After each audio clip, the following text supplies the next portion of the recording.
আজ রাধা অষ্টমী উপলক্ষে আমি ছোট্ট করে একটা পুজোর আয়োজন করেছি। আসলে কিছুদিন আগে বাড়ি গিয়েছিলাম, এই 2-3 দিন আগেই ফিরলাম।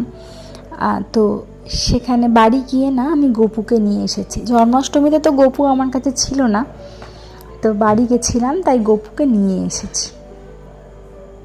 যেহেতু জন্মাষ্টমীতে আমি গপুর জন্য কিছুই করতে পারিনি, সেহেতু ভাবলাম রাধা অষ্টমীতে ছোট্ট করে একটা গপুর জন্য আয়োজন করি, একটু ভোগের ব্যবস্থা করি। সাথে পিঙ্কিদির গপুও এসেছিল। যে গপু জন্মাষ্টমীতে এসেছিল সেই গপু আবার আমার বাড়ি এসেছে।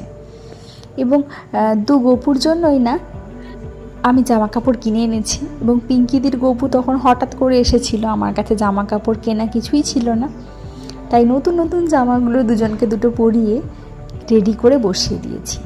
আর আমাদের গপুকে মায়ের দেওয়া একটা জামা পরিয়েছি পিঙ্ক কালারের। তো ছোট্ট করে আয়োজন, আমি ছোট্ট করে নিজেই পুজো করেছি।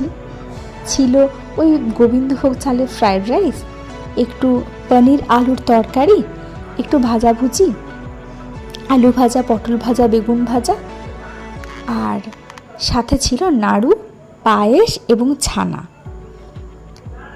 মা তারাকেও একটুখানি ভোগ দেখিয়ে দিলাম।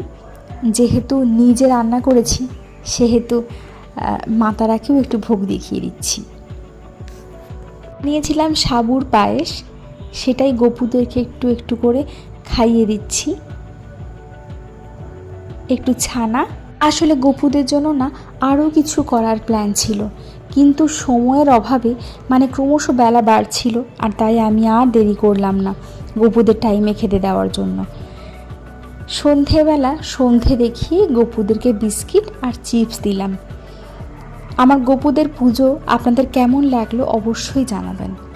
ভালো লেগে থাকলে লাইক, শেয়ার, কমেন্ট করবেন, আর নতুন হলে সাবস্ক্রাইব করে দেবেন। আমি সত্যিই মন্ত্রতন্ত্র জানি না, যা করি নিজের মন থেকে করি।